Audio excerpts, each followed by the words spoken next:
Hey there, welcome back to Elden Ring and our lore playthrough of it. We are going to start following along the tracks for Ranni's questline now. Since we have defeated Radahn, we've opened up the fates for her, and we're going to check in with some people first, just kind of let them know, like, hey, we did it, do you have any advice to give us, yada, yada, yada. Starting with Ranni, but she looks to be asleep. Okay, so she's out. That's okay. I think she had said something about like her body having limitations and that she would go into a like a deep slumber here soon. Hey, Sylvanas, anything to say? Good. I've been waiting for you. Freaking creepy, dude. The perfection of my draft, gleaming nectar sweet. Give it to Ranni and ensure she drinks it. Amber draft. The dead-eyed doll lets down her guard in your presence, rather. Dead-eyed doll. Though she might dip her hands in the dirt and feign that icy persona, she's a frail, gentle girl at heart. Any more puppets? Study sorceries about the draft. You understand, don't you? That once you have Ranni drink my draft, my scheme will come to fruition. And we'll be in a position to claim the very finest puppet ever crafted. Just imagine the pure elation. Now, it's so creepy, dude. Ugh. Now, I've done it before in the past. I followed it. I wonder if I can like ignore giving it to her and I could just not do it. Let me see what the item says. See how it's got the amber part into it. The vial is very reminiscent of some of the like Eternal City things, as well as like the that black smoke vial is the talisman. A small flask received from Preceptor Sylvanas containing a gleaming amber draught for use in a scheme. Give it to Ranni and ensure she drinks it and will be in a position to claim the very finest puppet ever crafted. Blech. Hey, EG. You finally come. Blythe told me everything. You've defeated General Radahn. Get out of the way, please. No, Get out of the way. The general was blighted by scarlet rot and driven to madness. But not long ago, he was hailed as the mightiest demigod of them all. There is no parallel to your achievement, nor to Lady Ranni's acute judgment of character. Thanks to you, Lady Ranni's fate once again stirs, and the path to Nokron has opened. Descend underground, where the fallen star struck Limgrave, and make it yours. The precious treasure of Nokron. All right. About Jaren. Now the festival is over, and General Radahn is defeated. Jaren's duties are finally fulfilled. Right. Though we served different masters, I could see he was truly adept in his role. Now the time has come to remind him of an old promise made. With the stars of fate set into motion, a certain sorceress is dispossessed of her immortality. Oh. Finally, we can be rid of a long-standing Karian weed. Okay. Talk. Blythe wanted me to tell you not to bother waiting for him and head straight to Nokron. Blythe has been given an important task. Apparently, a matter of great urgency. Okay, about Blythe. You need not await Blythe. Descend underground alone, where the fallen star struck Limgrave, and make it yours so that Lady Ranni may tread the dark path of the Empyrean. Okay, yeah, so there's that dark path of the Empyrean again, right? So is it saying like just being an Empyrean is like a dark path, or is there a dark path of it that you could take, right? And then like, I mean, one guy mentioned it as like being born an Empyrean. This is just talking about taking the road. Like she's just following the steps even though she's not an Empyrean? Or is she? Like, I don't know. We've nothing that said that she is outside of simply it saying, like, trying to take the path. Wonder what Blythe's task is. And then we've got he's got an old promise. A carrion weed. A certain sorceress is dispossessed of her immortality. We've only met a few sorceresses, right? And I can't imagine, like, are they talking about Renala? Hey, hon. Is it thy wish to yet again be born anew? No, not really. Okay. I would burn. Well, there is one other person that we know of that's a sorceress. Sorceress Selin. There you are, my apprentice. Shall we commence the lesson? Nothing to say. Okay. She doesn't really have anything to say. Okay, interesting. Though there is also... Remember over here, this says Sorceress Selin. So, like, maybe we should try there. Wonder if that'll be different. Okay, still nothing to say. Interesting. Alright, so maybe we're missing something then, huh? Okay, that's fine. Well, now we can go over here to the Starfall crater. And look at that. Look how all the, like, debris is just floating. Like, that's the power of that sheer amount of, like, gravity from that meteor. Just broke the area and then left it perpetually hanging, slowly tilting around. Freaking rad, dude. Oh, there's something up ahead. There's a trader taken care of. Onwards to Nokron then. Go on, I'll catch up. Oh, okay, so... Right? EG said that he had another task, an important one, urgent. And then it's talking about finding a trader. Well, I mean... old Selvis seems kind of traitorous, right? So did something happen in between just now and then? Like, did he go kill Selvis? I haven't tried to go back to Ranni and try and give her some draft like that. I don't want to do that. Plus, she's asleep. It's not even going to work, is it?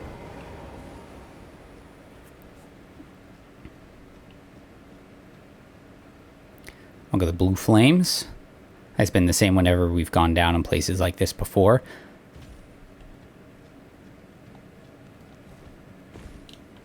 Does very much seem to be like we're inside some of the buildings. Soporific grease that does sleep buildup. This place keeps going like way down. Look, we're way outside, so like there's where the well would have gone and taken us down, right? Hellhorn. So like this is some of the... actually no, because we never got up there, right? We ended up climbing up high, somewhere up here somewhere, right? Yeah, somewhere like along in here. Look at that. Nokron. Eternal City, dude. So there's the well elevator that would take us down. Look at all these, like, tilted buildings and stuff. How they've, like, tumbled down into the depths almost. So it would have been pretty expansive before. And Nokron and stuff always gives me, like, super big, kind of like Bloodborne vibes. Just the aesthetic of it and stuff. There's an item way over there. Might be able to make that jump. Ooh. Oh, there's a silver tier husk. We needed that for one of the aromatics. And a ghost flame torch. Alright. It's a hardened husk shed by a formless life form known as the silver tier, found in and around the Eternal City used for crafting items. The silver tier makes a mockery of life, reborn again and again into imitation. Perhaps one day it will be reborn a lord. So it's kind of like a wistful thought in a way, right? Like perhaps one day, like it keeps getting born again and again, and maybe it'll be a lord eventually. And there seems to be kind of a theme across a couple different groups where they're like kind of hopeful, like they'll find a lord to champion them and like make things better for them. Like the rock guy, Gowry has some stuff to do, like say about that. I feel like the Fia says something about that. Their lord will rise, the lord of the many and the meek, right? So maybe it's the same thing down here. And here is the Ghost Flame Torch, a metal torch that burns with cold ghost flame, tool of the fallen hawks who prowl the underground rivers. When the band's last embers were used up in their long search, they began to burn the bones of their fellows, acquiring the cold ghost flame, but sealing their fate as dwellers of the underground for all eternity. It does cause frost buildup, which is something we saw with a Deathrite bird when he was using the Death Poker, right? And he used Ghost Flame, Cold Ghost Flame. Now the Fallen Hawks, like we had like read about something about them like way early on when we were first going down here into Shifa Riverwell, and they were a band of slaves, and I would say from Stormvale, because they had an inverted hawk symbol, but sent down here to explore. Look at that thing. Oh, look how it summons up some blade thing. Ooh, they're launching crap at us. So they were sent down here to explore. And then Bird Bolt, you know, it seems like they maybe got trapped in some fashion, right? They couldn't ever get out, and then they kept going and going until eventually they were burning the bones of their fellows. And why, like, I mean, that seems to be key for the Ghost Flame, because also the, you know, Deathrite Bird, when you read the poker, that's like what it does. It uses that poker thing to rake out the ashes of the dead that they've been burned, because that's what they do. They burn the bodies. Another kind of like interesting kind of connection. It's not entirely the same, right? But it's kind of a real world connection between these death birds and death flame, stuff like that, right? Is Zoroastrianism. Zoroastrianism is one of the oldest religions in the world, and they have a big emphasis on flame and fire, right? So the temples will have a flame that is supposed to stay burning continuously.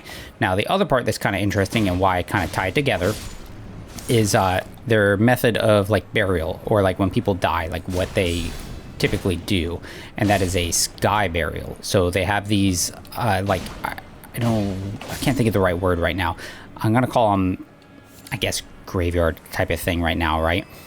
Where they bring their dead, and in the sky burial they are devoured by birds, and it's supposed to like free the spirit or soul away from, you know, the flesh physical form, allowing it to be free.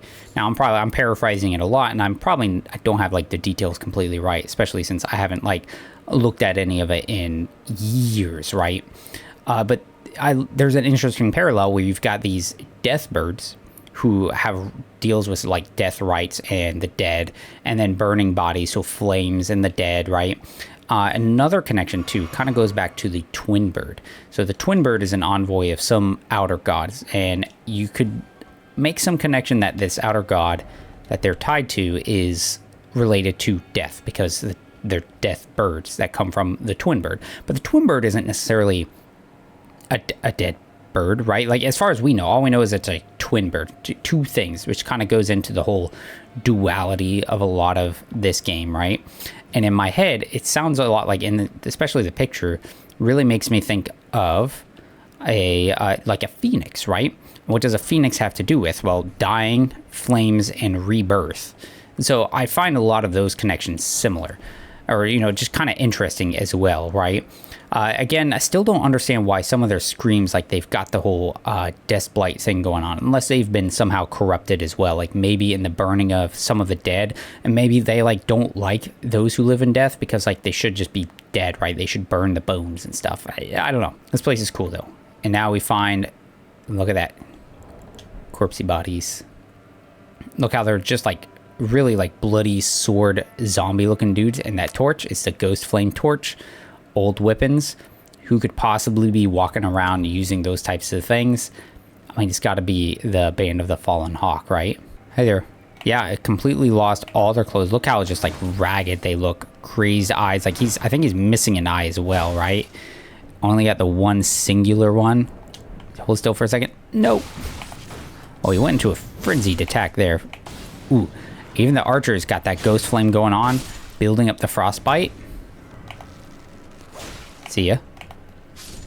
It's crazy that they don't have anything else on them anymore, right? Look at their bodies, like completely withered down. And along their head, see how they've got these like holes in this, like a symmetrical circle. Like what's the word? It just circles the head. What is the word? I can't think of it right now. Why would they have, like, why is that on there? Like, what made that type of wound on their body? Is it something from like helmets, or is it some kind of specific malady, right? And I mean, their hands and feet are coated in blood. Is Is it just from being worked raw because they're walking in their bare feet? Or is it from devouring things? One singular crazy eye. Now look how it's got that patch of yellow.